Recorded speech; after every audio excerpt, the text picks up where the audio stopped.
నమస్తే. Welcome to V24/7 news. నేను మీ anchor తులసి. ఈ రోజు మనం ఒక ముఖ్యమైన వ్యక్తితో ఇంటర్వ్యూ చేద్దాం. ఒక మహిళకి సమస్య వచ్చిందంటే చాలు, నేనున్నాను అని భరోసా ఇచ్చే వ్యక్తి. సంకల్ప బలం గట్టిదైతే దాన్ని ఎంత పెద్ద సమస్య అయినా సరే దాన్ని ఈజీగా ఎదుర్కోవచ్చని నిరూపించడానికి కోసం సొంత కుటుంబీకులను సైతం ఎదిరించిన వ్యక్తి ఆఖరికి తను అనుకున్న లక్ష్యాన్ని నెరవేర్చి ఐద్వా మహిళా సంఘంలో మీ కార్యక్రమాలు ఏ విధంగా కొనసాగుతాయి? మరి అసలు ఐద్వా మహిళా సంఘం అంటే ఏంటి? ఇది స్థాపించడానికి గల కారణం?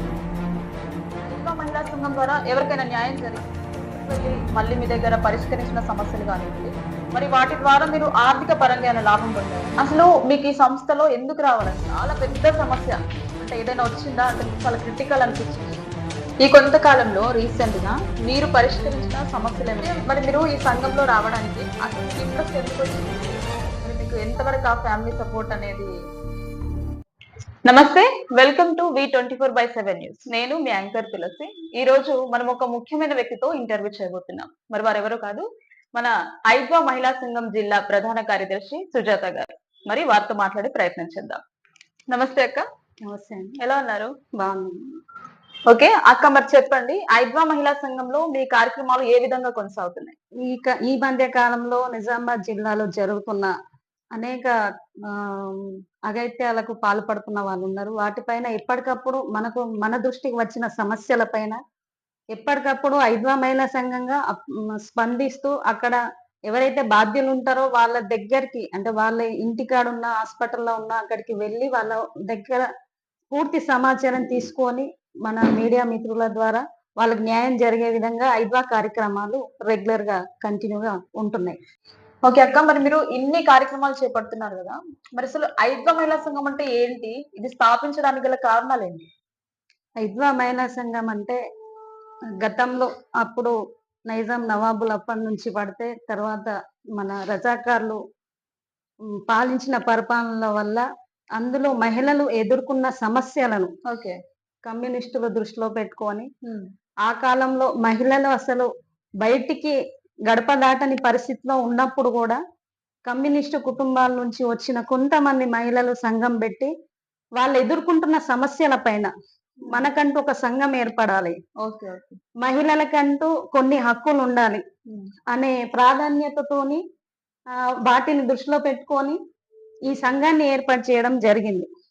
మహిళా హక్కుల కోసం ప్రాణాలకు తెగించి అనేక సమస్యలకు సతమతం అవుతున్న మహిళల్ని దృష్టిలో పెట్టుకొని బ్రిటిష్ పాలన పోయినా కూడా మన తెలుగువారి పాలన వచ్చినా కూడా ఇంకా మహిళలు గడప దాటని పరిస్థితిలో ఉన్నారు. సో ఇది కరెక్ట్ కాదు, మహిళలకంటూ స్వేచ్ఛ ఉండాలి, మహిళలకంటూ కొన్ని హక్కులు ఉండాలి అనే కోణంతో ఈ సంఘాన్ని ఏర్పాటు చేయడం జరిగింది. ఐద్వా మహిళా సంఘం ద్వారా ఎవరికైనా న్యాయం జరిగిందా? చాలా మంది మహిళలకు న్యాయం జరిగింది. చాలా కుటుంబాలు ఈరోజు భారతదేశ వ్యాప్తంగా అఖిల భారత ప్రజాతంత్ర మహిళా సంఘం ఏర్పడిన తర్వాత అప్పుడు ఆంధ్ర మహాసభలో కమ్యూనిస్టులు అందరు కలిసి ఏర్పాటు చేసుకున్న సంఘం నుంచి వచ్చిన నాయకుల్లో ఐద్వా ఏర్పడిన తర్వాత చాలా కుటుంబాలు ఈరోజు రాష్ట్రంలోనే కాదు వివిధ రాష్ట్రాల్లో దేశవ్యాప్తంగా కూడా అఖిల భారత ప్రజాతంత్ర మహిళా సంఘం ఏర్పడింది. మనది దేశవ్యాప్తంగా ఉన్న సంఘం రాష్ట్రాలకు జిల్లాలకు పరిమితం కాలేదు. సో కొన్ని వేల లక్షల కుటుంబాలకు న్యాయం జరిగింది మన ఆధ్వర్యంలో. కులాంతర వివాహాలు చేయడం కూడా మన ఆఫీస్ పరిధిలో చేయడం జరిగినాయి. అట్లాగే ఏదైతే కుటుంబ సమస్యల మీద వచ్చి హైకోర్టుకి సుప్రీం కోర్టుకి కానీ నార్మల్ గా కోర్టు దాకా వెళ్ళిన కేసులలో కూడా న్యాయం జరగని వాళ్ళు ఐద్వా ఆఫీస్కి వెళ్తే మనకు న్యాయం జరుగుతుంది అనే ఒక ధైర్యం ఇప్పటికీ జనంలో మహిళల్లో ఉంది. ఓకే, మరి ఈ సంఘం ద్వారా మీకు ఏమైనా బెనిఫిట్స్ ఉన్నాయా? బెనిఫిట్స్ అంటే ఇప్పుడు ఈ సంఘాన్ని మీరు స్థాపించారు కదా, మరి దాని ద్వారా మీరైనా లాభం పొందారా? ప్రజల్లో ఐద్వా మహిళా సంఘం ఈ రోజు మారుమోగుతుందంటే అది లాభమేగా. సుజాత అంటూ ఒకరు ఉన్నారు అంటే ఐద్వా ఉంటేనే సుజాత ఉంది, ప్రత్యేకమైన గుర్తింపు వచ్చింది, అప్పుడు అది లాభమే కదా. ఇంత ధైర్యంగా ఇవన్నీ అంటే అందరికి సహాయ సహకారాలు అందిస్తూ మహిళలకు మీరు ఇప్పుడు అండగా నిలబడుతున్నారు కదా, మరి ఇట్లాంటి సిచ్యువేషన్స్ లో అంటే ఎప్పుడైనా మీకు ఎవరైనా బెదిరించారా? అంటే ఫోన్ కాల్స్ లో కానీ లేక ఎవరైనా మీరు చేసే కార్యక్రమాల్లో ఆటంకాలు ఏర్పరచడం అలాంటివి ఏమైనా చేశారా? నాయకులకు నార్మల్ గా బెదిరింపు కాల్స్ రావడం, బెదిరింపులు రావడం సహజం ప్రతి ఒక్క దాంట్లో కమ్యూనిస్టులుగా ఉన్న కమ్యూనిస్ట్ కు సంబంధించిన ఆ మిగతా ప్రజా సంఘాల దాంట్లో ఖచ్చితంగా బెదిరింపు కాల్స్ వస్తాయి. మేము కూడా అలాంటివి ఎదుర్కొన్న సందర్భాలు ఉన్నాయి, ఎదుర్కొన్నాం కూడా. మనకి ఇప్పుడు మహిళా సంఘాలు అంటే చాలా ఉన్నాయి. మరి ఇదే ఎందుకు? ఇప్పుడు ఐద్వా మహిళా సంఘం అనేది ఎందుకు అసలు? మహిళా సంఘాలు చాలా ఉన్నాయి కానీ ప్రతి ఒక్క సంఘానికి సంబంధించి కొన్ని మండలాలు, జిల్లాల వరకే పరిమితం. అవి ఎట్లుంటాయంటే ఈ మండలంలో ఉన్న సంఘం ఇంకో మండలంలో పోయి ఆ సమస్య పరిష్కారం కోసం వెళ్ళినప్పుడు అక్కడ గౌరవించారు. ఆ సంఘానికి గల వాల్యూ అక్కడ ఉండదు. కానీ ఐద్వా మహిళా సంఘానికి నువ్వు ఈ రాష్ట్రం మన తెలంగాణ రాష్ట్రంలో మనం ఉన్నాం. పక్క రాష్ట్రాల్లో మన వాళ్ళు ఎవరైనా ఉండి అక్కడ సమస్యలు ఎదుర్కొంటున్నారు అన్నప్పుడు మనం ఇక్కడ నుంచి వెళ్ళి అక్కడ కూర్చొని పరిష్కరించే ధైర్యము, ఆ విలువ అనేది ఐద్వా మహిళా సంఘంకి ఉంటది. అందుకే దానికి ఉన్న ప్రాధాన్యత అది ఐద్వకు. ఐద్వా అంటే అసలు ఫుల్ ఫామ్ ఏంటక్క? ఫుల్ ఫామ్ అంటే అఖిల భారత ప్రజాతంత్ర మహిళా సంఘం. అఖిల భారత అంటే పూర్తి భారతదేశంలో ఉన్న ప్రతి ఒక్క మహిళలకు ఈ సంఘంలో రావడానికి అవకాశం ఉంటది. సో మనకు పార్టీలకు అతీతం, పార్టీలతో సంబంధం లేదు. ఇప్పుడు ఒక బీజేపీ మహిళ కూడా ఒక కుటుంబ సమస్య వచ్చినప్పుడు మన దగ్గరకు వస్తే ఆమె బీజేపీలో ఉంటది కాబట్టి మనం ఆ సమస్య పరిష్కారం చెయ్యకూడదు అనేది ఇక్కడ రూల్ ఉండదు. ఆమె మహిళ, ఆమె సమస్యలో ఉంది, మన సహాయం ఆమె కోరుకుంటుంది కాబట్టి అక్కడ మనం వెళ్ళి ఆమె సమస్య పరిష్కరించాలి. ఇది దీనికి ఉన్న ప్రాధాన్యత. ఎన్నో సమస్యలను మీరు పరిష్కరించాము అని. అయితే ఇప్పుడు ఈ కులాంతర వివాహాలు కానివ్వండి, కుటుంబ సమస్యలు కానివ్వండి, కోర్టుకు వెళ్ళి మళ్ళీ మీ దగ్గర పరిష్కరించిన సమస్యలు కానివ్వండి, మరి వాటి ద్వారా మీరు ఆర్థిక పరంగా ఏమైనా లాభం పొందారా? ఆర్థిక పరమైన లాభాలంటూ ఐద్వా మహిళా సంఘానికి ఎలాంటి లాభాలు ఉండవు. ఎందుకు అనంటే ఐద్వా మహిళా సంఘం యాక్టివిటీస్ కోసం, సంఘం డెవలప్మెంట్ కోసం మనం ఫండింగ్ చేస్తాం. ఆ ఫండింగ్ తోనే సంఘం డెవలప్మెంట్ చేసుకుంటాం తప్ప మేము మీకు సహాయం చేశాం కాబట్టి, మీకు మీ కుటుంబాన్ని నిలబెట్టినాం కాబట్టి మాకు ఎంతో కొంత ఆర్థికంగా సహాయం చేయండి, లేకపోతే మాకు ఇది కావాలి అనే డిమాండ్ ఇప్పటి వరకు ఎప్పుడు చేయలేదు. మా సంఘానికి అలాంటి రిమార్క్ ఇప్పటి వరకు లేదు. మేము గొప్పగా చెప్పుకుంటాం లేదు అనేది, ఎందుకని ఇప్పటి వరకు ఎక్కడ కూడా ఆ రిమార్క్ మాకు రాలేదు. అంటే ఇప్పటి వరకు మీరు ఒక్క రూపాయి కూడా ఎవరి దగ్గర తీసుకోలేదు? చెప్తున్నాం కదా, ఫండింగ్ రూపంలో ఫండింగ్ తీసుకుంటాం. అది వేరే వేరే హెల్ప్ చేసిన వాళ్ళ దగ్గర కాదు. ఇక్కడ ఈ ఫండింగ్ అనేది కూడా హెల్ప్ చేసిన వాళ్ళ దగ్గర కాకుండా, ఇప్పుడు బిజినెస్ మ్యాన్లు ఉంటారు, ఆఫీసర్స్ ఉంటారు. ఇప్పుడు రిజిస్టర్ ఆఫీస్ కానీ, ఎంఆర్ఓ ఆఫీస్ లో కానీ ఇట్లా మనం వెళ్ళినప్పుడు మన సంఘం యాక్టివిటీస్, మహాసభలు ఉన్నాయి, లేదు క్లాసులు ఉన్నాయి, లేదు జిల్లా ఇప్పుడు అభివృద్ధి కోసం మేము ఆర్గనైజేషన్ చేయాలంటే మాకు కూడా ఆర్థికమైన వనరులు అవసరం కాబట్టి ఆ టైంలో వాళ్ళ దగ్గరకు వెళ్ళినప్పుడు వాళ్ళకి తోచినట్టు వాళ్ళు ఎంతో కొంత సంఘానికి ఫండ్ ఇస్తారు. సో దాని వల్లనే మేము సంఘాన్ని డెవలప్ చేసుకోవడానికి 100% ప్రయత్నం చేస్తాం. ఓకే అక్క, మరి నిజామాబాద్ జిల్లాలోనే కాకుండా మరి ఇంకా ఇతర జిల్లాల్లో కూడా మీరు ఏమైనా సమస్యలు పరిష్కరించారా? ఇతర జిల్లాల్లో కూడా సమస్య పరిష్కరించడం జరిగింది. ఒకటి కరీంనగర్ జిల్లా, అంటే మన నిజామాబాద్ అమ్మాయి, సో వాళ్ళ అత్తగారు వచ్చేసి కరీంనగర్. అట్లాగే గోదావరి కన్నే, నిజామాబాద్ లోకల్ అమ్మాయి గోదావరి కన్నే సంబంధించిన కుటుంబ సమస్య. అంటే చాలా తీవ్రమైన సమస్యలు ఉండి అది ఎక్కడికి వెళ్ళినా పరిష్కారం అవ్వని పరిస్థితిలో మన దగ్గరకు వస్తాయి. మన దగ్గరకు వచ్చే సమస్యలే క్రిటికల్ గా ఉన్న పరిస్థితిలో ఉన్న వాళ్ళే వస్తారు మాక్సిమం. తెలియకుండా చాలా మంది ఏం చేస్తారంటే పోలీస్ స్టేషన్ వెళ్ళిపోతారు. పోలీస్ స్టేషన్ పిఎస్సికి వెళ్ళి కేసులు పెడతారు. ఆ కేసులు పెట్టడం వల్ల ఏం జరుగుతుంది అని అంటే వాళ్ళకు సరైన న్యాయం జరగకపోగా నష్టాలు కూడా జరుగుతుంటాయి. సంవత్సరాలు తిరిగి ఇటు అమ్మాయి జీవితం గాని, అటు అబ్బాయి జీవితం గాని రోడ్డు మీదకి రావడం, లేదా ఇది జరుగుతున్న సందర్భంలోనే మగవాళ్ళు ఇప్పుడు తెలివిగా ఉపయోగించి ఆల్రెడీ ఇక్కడ కోర్టులో కేసు నడుస్తుంటే సీక్రెట్ గా మ్యారేజ్ చేసుకొని కాపురాలు చేయడం, ఇలాంటి వల్ల ఏమైతుందంటే అమ్మాయిల కుటుంబాలు రోడ్డు మీదకి వచ్చేస్తుంది. మన సంఘం వాళ్ళ దగ్గరికి వెళ్తే మీకు సమస్య పరిష్కారం అవుతుంది. పొలిటికల్ లీడర్స్ కూడా మన సంఘం పేరు చెప్పి మన దగ్గర పంపిన సందర్భాలు చాలా ఉన్నాయి. ఇప్పుడు ప్రాబ్లమ్స్ మీ దగ్గరకు వస్తారు కదా, వచ్చినప్పుడు అంటే వాళ్ళ సమస్య పరిష్కారం అవ్వడానికి మినిమం అంటే ఎంత టైం పడుతుంది? వాళ్ళ సమస్యను బట్టి, వాళ్ళు ఎన్ని సంవత్సరాల నుంచి గొడవలు పడుతున్నారు, ఎన్ని సంవత్సరాల నుంచి నార్మల్ గా మాట పెరిగి గొడవలు అవుతున్నాయా, లేదా మధ్యలో మిడిల్ లో వేరే వాళ్ళు ఎంట్రీ అయ్యి వీళ్ళిద్దరిని దూరం చేస్తున్నారు అంటే అవన్నీ మేము చూసుకోవాల్సి వస్తుంది. మిడిల్ లో ఉన్న వాళ్ళ కారణాల వల్ల వీళ్ళు విడిపోతున్నారా? ఈ మధ్య కాలంలో మాకొచ్చిన కుటుంబ సమస్యల వల్ల చాలా మందికి అంటే మా దృష్టికి వచ్చిన దాంట్లో తల్లిదండ్రులు ప్రధాన బాధ్యులుగా మారుతున్నారు. ఓకే. తల్లిదండ్రులు, ఆ తర్వాత స్నేహితులు, ఆ తర్వాత కొంతమంది పొలిటికల్ లీడర్, అసలు వాళ్ళకి సంబంధమే ఉండదు. వీళ్ళ ఫ్యామిలీ ఇష్యూలో వాళ్ళు ఎంట్రీ కావాల్సిన అవసరం ఉండదు. ఏదో పెద్ద మనుషులు కదా అని మాట్లాడతారు కదా అనే నమ్మకంతో వెళ్ళినప్పుడు దాన్ని వాళ్ళకు అనుకూలంగా మార్చుకొని వీళ్ళని తింపించుకొని వీళ్ళేదో నేను లీడర్ని అని వీళ్ళు చెప్పుకోవడం కోసం, వీళ్ళ గొప్పల కోసం వాళ్ళ కుటుంబాలను రోడ్డు మీద వేస్తున్న పరిస్థితులు మా దృష్టికి వచ్చినాయి ఉన్నాయి. సో దాన్ని క్లారిటీగా తీసుకున్న తర్వాత ఏ రకంగా అయితే ఫైనల్ అవుతుంది అని చూసుకొని మాక్సిమం 1-2 సార్లు, మూడోసారి మన దగ్గర కూర్చున్నారంటే అది ఫైనల్ అయిపోతుంది. అంటే ఇన్ కేస్ కొన్ని అంటే మొండి కేసులు కూడా ఉంటాయి కొన్ని. అలాంటి వాటికి అంటే మాక్సిమం మనము 100% మన దగ్గర ఫైనల్ అయ్యేటట్టు చేస్తాం.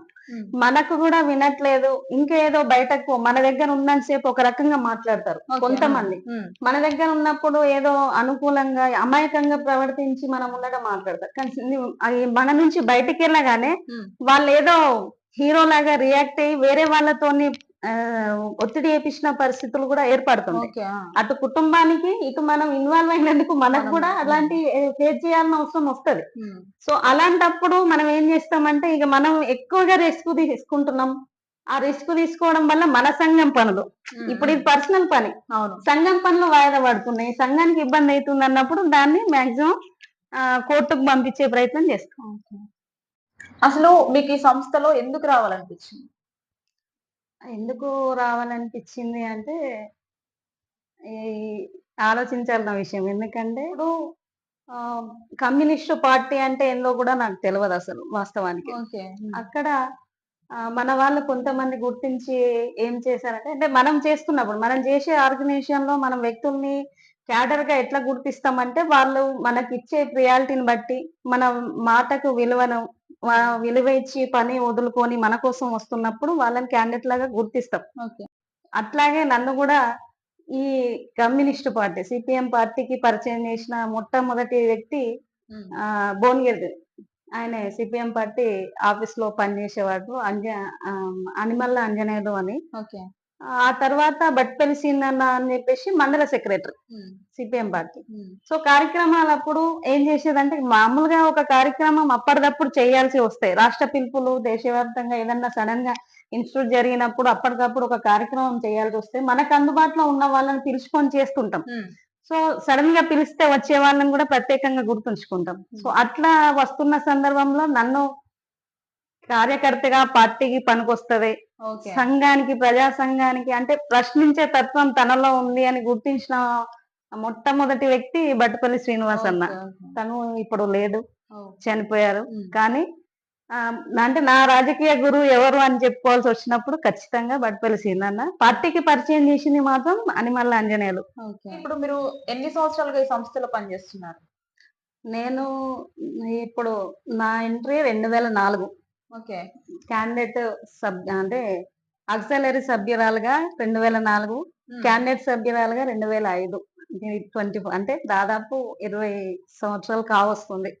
రేపు మార్చి కూడా అయిపోయింది కదా 20 సంవత్సరాలుగా నేను. మిమ్మల్ని ఎవరైనా ఇన్స్పైర్ గా తీసుకోవడం జరిగిందా?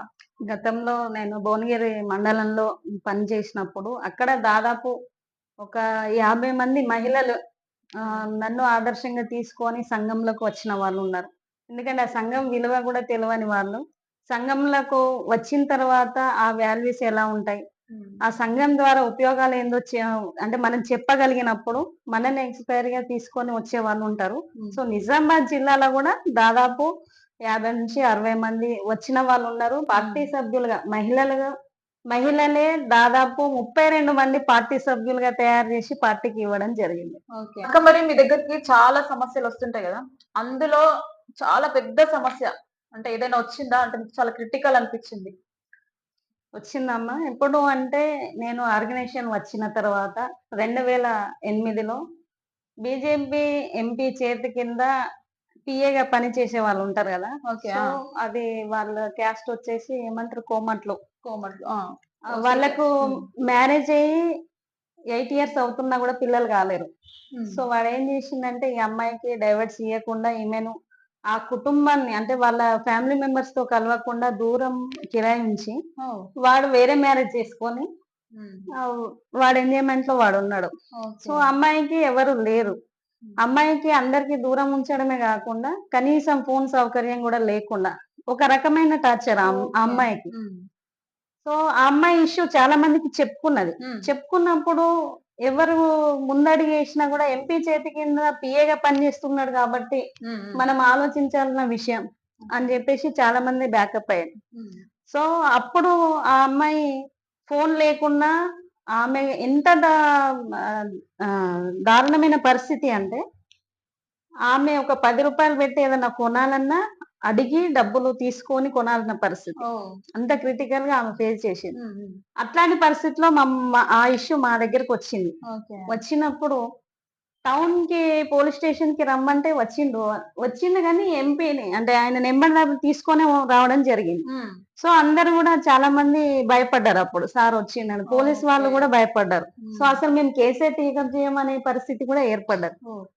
ఈ కేసు ఎవరు పట్టించుకునేటట్టు లేదు, అమ్మాయికి అన్యాయం జరిగేటట్టు ఉంది అని మేమే ఏదైతే అదైంది అని చెప్పేసి ఎంపీ గారు పక్కకే ఉన్నప్పుడు మాకు ఆవేశం ఆగలేదు. అమ్మాయి కొన్ని చెప్పుకోలేం మనం మీడియాలో, ఎందుకంటే కొన్ని కఠినమైన పరిస్థితులు చాలా రకమైన హింస పెట్టిండు. అవి మాతో క్లియర్ గా క్లారిటీగా చెప్పుకుంది కాబట్టి అవి మాకు ఒకటేసారి బ్రెయిన్ లో రాగానే ఎవరన్నా ఉండని అని చెప్పేసి ఆ ఎంపీ పక్కకుండానే పోలీస్ స్టేషన్ లోనే దేహశుద్ధి చేయడం జరిగింది మహిళా సంఘం ఆధ్వర్యంలో. అది అప్పుడు చాలా వైరల్ కూడా అయింది. చాలా వైరల్. ఈ కొంతకాలంలో రీసెంట్ గా మీరు పరిష్కరించిన సమస్యలు ఏమైనా ఉన్నాయా? ఉన్నాయి ఉన్నాయి ఎందుకంటే ఈ మధ్య కాలంలో ఆర్మూర్లో జరిగిన లాస్ట్ ఇష్యూ ఏదైతే ఉందో ఆ ఇష్యూ పైన దాదాపు వారం 10 రోజులు అయినప్పటికీ కూడా స్పందన కరెక్ట్ గా లేకుండే మనం ఐద్వా మహిళా సంఘంగా వెళ్ళి ఆ కుటుంబాన్ని పరామర్శించి అక్కడ జరిగిన విషయాలు ఏందో తెలుసుకొని మనం మీడియాకు ఇచ్చిన తర్వాత ఆ కేసుని ఫాస్ట్ గా మూవ్ చేసి దాన్ని ఫైనల్ చేసినట్టుగా ఆ, ఆ, పరిష్కారం అయింది. ఎవరైతే నిందితుడు ఉందో పట్టుకొని జైలుకు పంపించడం కూడా జరిగింది. అట్లాగే జాన్కంపేటకి సంబంధించిన ఇష్యూ ఒకటి, అమ్మాయిని కన్న తల్లే కొట్టి అక్కడ కెనాల్ పై పడేసి వెళ్ళిపోవడం జరిగింది. ఆ అమ్మాయి అంటే అసలు స్పో కోల్పోయింది. అక్కడ వాకింగ్ వెళ్తున్న వాళ్ళు చూసి చనిపోయిందని, వీళ్ళేమో చనిపోయిందని పడేసి వెళ్ళిరు, కానీ వాకింగ్ వెళ్ళిన వాళ్ళు గమనించి ఆ అమ్మాయిని హాస్పిటల్ కి పంపించడం జరిగింది. సో హాస్పిటల్లో అమ్మాయి 4 days అయినా కూడా అసలు ఎవరు ఏం జరిగింది, ఎవరు నిందితులు ఎవరు అనే విషయం బయట పెట్టడానికి పోలీసులు ముందుకు రాలేరు. కానీ ఆ అమ్మాయి దగ్గరికి వెళ్ళి అక్కడ మనం పూర్తి డీటెయిల్స్ తీసుకొని అక్కడ ఐద్వా మహిళా సంఘంగా మనం వెళ్ళి ఎంక్వైరీ చేసిన తర్వాత జాన్కంపేట పోలీసులు స్పందించి మేము వెళ్ళి అమ్మాయిని పరామర్శించిన ఒక 1 hour లో పూర్తి డీటెయిల్స్ మొత్తం మీడియా ముందు పెట్టడం జరిగింది. ఆ కన్న తల్లి ప్లస్ ఆటో డ్రైవర్ ఎవరైతే ఉన్నారో ఇద్దరిని కూడా జైలుకు పంపించడం జరిగింది. అట్లాగే నిజామాబాద్ కి సంబంధించి వివిధ జిల్లాల నుంచి చిన్న చిన్న పిల్లల్ని తీసుకువచ్చి వాళ్ళను కాళ్ళు చేతులు విరగొట్టి బెగ్గింగ్ అంటే రోడ్ల పైన అడిగిపియడం లాంటివి చేసిండు. భిక్షాటన చేస్తున్న సందర్భంలో అది నాగారం ప్రాంతానికి సంబంధించి 80 కోటర్స్ లో జరిగింది. అయితే వాడిపైన ఎవరు కూడా కేర్ తీసుకోరు. ఎందుకు కేర్ తీసుకోరు అంటే ఆ ఓనర్ ఎవరైతే ఉన్నారో వికలాంగుడు, అందులో ముస్లిం అయితే ఆ ఇంట్లో ప్రతి ఒక్కరు ఎవరు ఏ కుటుంబం వచ్చినా 2 నెలలు 3 నెలలకు తప్ప అంత మించి కిరాయి ఉండాలట. ఎందుకు ఉండరు అని మనము లోతుగా తెలుసుకోవడం జరిగింది. మనం వెళ్ళడం వల్ల అక్కడ ఉన్న మహిళలు ముందుకొచ్చి ఆ విషయాన్ని మన దృష్టికి తీసుకొచ్చారు. అప్పటి వరకు పోలీసులు ఎందుకు తీసుకుపోయారు?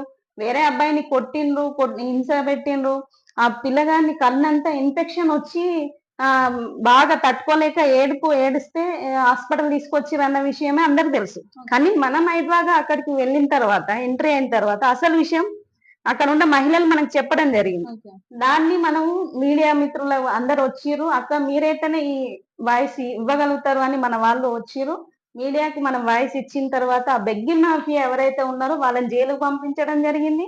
ఆ ఇల్లు కూడా లాక్ వేయడం జరిగింది. ఇది ఎవరికి కిరాయి ఇయ్యద్దు, ఒకవేళ ఇస్తే కష్టజీవులకు మాత్రమే ఇవ్వాలా అనేది ఒక రూల్ మనం పెట్టడం జరిగింది. అక్కడ ఇలాంటి సమస్యలను కూడా మనం సాల్వ్ చేయడం జరిగింది. ఈ విషయంలో ఎస్పీ ఆఫీస్ నుంచి కూడా నాకు కూడా కాల్స్ వచ్చినాయి. Okay. ఎందుకంటే ఇట్లాంటి విషయాలు బయట పెట్టడం వల్ల పేరెంట్స్ భయపడతారు ఓకే ఓకే అని చెప్పేసి ఎస్పీ ఆఫీస్ నుంచి ఫోన్ చేయడం జరిగింది. సో మేము కూడా ఏం చెప్పినామంటే, సార్ భయపడతారు అని మీరు చెప్తున్నారు, కానీ జాగ్రత్త పడతారు అని మేము అనుకుంటున్నాం అనేది కూడా మాట్లాడడం జరిగింది. అంటే ఇప్పుడు చిన్న పిల్లల్ని కిడ్నాప్ చేస్తున్నారని అప్పుడు చాలా స్ప్రెడ్ అయింది. సో అయితే చిన్న పిల్లలను కిడ్నాప్ చేస్తున్నారు అనేది వచ్చింది, అదంతా వైరల్ అయింది, అదొక భాగం. కానీ ఈ పిల్లగాడు ఏంటంటే ఆదిలాబాద్ జిల్లా నుంచి తీసుకొచ్చారు ఇద్దరు పిల్లల్ని. ఓకే తీసుకొచ్చి ఆ పిల్లగాన్ని నార్మల్ గా యాక్టివ్ ఉండి మంచిగా ఉంటే పిల్లానికి భిక్షాటన తీసుకుపోవడానికి డబ్బులు రావట్లేదు అని చెప్పేసి పిల్లాన్ని కొట్టిండ్రు బాగా. హింస పెడితే ఆ కన్ను ఇదంతా మొత్తం బ్లాక్ అయిపోయి సీము నెత్తురు కన్నులో నుంచి వచ్చింది బాబుకి. సో ఆ పెయిన్ తట్టుకోలేక ఏడుస్తూనే ఉన్నాడు పిల్లాడు. ఆ ఏడుపు ఎందుకు ఇంతగానో బాబు ఏడుస్తుందని ఒక్క మహిళ ఆమె ముందుకు వచ్చింది, ఏదైతే అది అయింది అని చెప్పేసి. ఆమె వచ్చి ఆమె కాంప్లీట్ చేయడం వల్ల చుట్టుపక్కల వాళ్ళు జమ అయితే అప్పుడు హాస్పిటల్ తీసుకెళ్లడం జరిగింది. సో ఆమె కూడా భయపడ్డది. ఏమని అంటే, మా భర్త ఉన్నాడు, పోలీస్ కేసు అయింది, రేపేమన్నా అయితే ఎవరు బాధ్యత అని నన్ను మా భర్త బెదిరిస్తుంది మేడం, ఏంది అని మనకు అడగడం జరిగింది. ఒకటే చెప్పిన, నా విజిటింగ్ కార్డు ఇచ్చిన, నేను ఇక్కడే ఉంటామ్మా నిజామాబాద్ లోకల్లో, మీరు ఏదున్నా నాకు కాల్ చేయండి, నేను ఎనీ టైం ఉంటాను, మేము భర్తకు భయపడకమని చెప్పండి అని చెప్పేసి ధైర్యం చెప్పి రావడం జరిగింది. మరి మీరు ఈ సంఘంలో రావడానికి అసలు మీకు ఇంట్రెస్ట్ ఎందుకు వచ్చింది? చిన్నప్పటి నుంచి ఉందా, లేక మధ్యలో మీకు ఇందులో ఆసక్తి కనబరిచారా? సంఘంలోకి రావడానికి అనంటే అప్పుడు 2004, 5 అంటే మనం సంఘంలో ఉండడం ద్వారా మనకు సంబంధం లేని మహిళలకు కూడా న్యాయం చేయగలుగుతాం. చాలా మంది మనం చేస్తున్న వర్క్ లో మన కుటుంబము మన లాభాల కోసం చూసుకొని మనం ఎట్లా డెవలప్మెంట్ అవుతాం అనేది చూసుకుంటారు, కానీ కమ్యూనిస్ట్ దాంట్లో అది నేర్పరు. అంటేనే ఇతరులకు ఎలా సహాయపడతాం బాగా ఇంట్రెస్ట్. ఓకే, ఇంకా ఎట్లాంటి కష్టం వచ్చినా ఎలాంటి సమస్యలు వచ్చినా ఇక సంఘం నుంచి రాపోయేది లేదు. ఇప్పుడు ఒక మహిళా సంఘంలో అంటే మీరు ఒక ప్రధాన కార్యదర్శిగా, జిల్లా ప్రధాన కార్యదర్శిగా విధులు నిర్వర్తిస్తున్నారు కదా, అయితే ఖచ్చితంగా ఫ్యామిలీ సపోర్ట్ అనేది ఉండాలి. అది లేకపోతే మనం ఏం చేయలేదు. మరి మీకు ఎంతవరకు ఆ ఫ్యామిలీ సపోర్ట్ అనేది? నేను ఎప్పుడైతే ఈ సంఘంలో స్టార్ట్అప్ అవుతున్నానో అప్పటి నుంచే నాకు ఇంట్లో కూడా ఫైట్ స్టార్ట్ అయింది. ఓకే, సమాజంలో ఏ రకమైతే పోరాటం చేస్తున్నానో కుటుంబంలో కూడా అంతర్గత పోరాటం చేయాల్సిన పరిస్థితి ఇంకా ఇప్పటికి కూడా. అంటే ఏమన్నారు? నువ్వు బయటికి వెళ్ళాలని అవసరం లేదు, కార్యక్రమాల రోడ్ల మీద జెండాలు పట్టుకొని తిరగడం ఏంది, అక్కడ ఎక్కడో వేరే జిల్లాల అమ్మాయికి ఏదో జరుగుతాయి, ఇది చేసే బదులు ఇంకా వేరే ఏది చేసుకున్నా మనం డెవలప్ అవుతాం, నెలకు జీతం వస్తుంది, హ్యాపీగా బతకగలుగుతాం. నీకు అవసరమా ఈ సంఘం? మనం టీవీలలో కనబడితే ఎట్లా ఉంటది, మన వాళ్ళు చూస్తే ఎట్లా ఉంటది. సో మేము ఏదేమున్నా నేను చేసే కార్యక్రమాలు టీవీలలో పేపర్లలో వస్తున్నప్పుడు మాత్రం వాళ్ళు గౌరవంగా చెప్పుకుంటారా, మా అత్తమ్మ, మా కోడలు, మా మరదలు, మా చెల్లె, ఈ రకమైన కామెంట్స్ వాళ్ళు చెప్పుకునగలుగుతారు. పుట్టి పెరిగిన ఊరేదక్క? నేను పుట్టి పెరిగింది నిజామాబాద్ అంబేద్కర్ కాలనీ మాది. నిజంగా చెప్పాలంటే నిరుపేద కుటుంబంలోకి వచ్చిన వాళ్ళమే. ఎందుకంటే నాన్న అమ్మాని చేసేవాళ్ళు. చిన్న ఉన్నప్పుడే నాన్న చనిపోవడం జరిగింది, నేను 2nd క్లాస్ లో ఉన్నప్పుడు. ఆ తర్వాత అనేక సమస్యలు అమ్మ ఎదుర్కోవడం జరిగింది. అందులో అప్పట్లో హాస్టల్ ఉన్నాయి, చదివించచ్చు అనే అవగాహన లేని కుటుంబం, అంటే చాలా నిరుపేద కుటుంబం కాబట్టి బయట ప్రపంచం ఏందో అమ్మకు తెలియదు వాస్తవానికి. ఎందుకంటే పేరెంట్స్ అసలు ఆడపిల్లల్ని బయటికి వెళ్ళని అని పరిస్థితి అప్పుడు. అను వేరే కుటుంబానికి పెంచుకోవడానికి కూడా ఇవ్వడం జరిగింది. లైఫ్ అంటే చిన్నప్పటి చరిత్ర. ఎక్కువ చదువుకునే ఛాన్స్ కూడా లేదు, మ్యారేజ్ కూడా అయిపోయింది. మరి ఇంత అంటే ఒక ఆడపిల్లగా చాలా ప్రాబ్లమ్స్ ఫేస్ చేశారు కదా, అంటే ఏడ్చిన సందర్భం ఏదైనా ఉందా? అంటే బాధపడ్డ సందర్భం చాలా ఉన్నది. ఎందుకు అంటే ఎలా బతకాలో అమ్మకు తెలియదు. సో ఫ్యామిలీ పరంగా వాళ్ళ అమ్మను బయట పంపలేదు, మా నాన్న కూడా అమ్మను బయట తీయలేడు అసలు. బయట ప్రపంచం ఏందో తెలియని పరిస్థితి అమ్మది.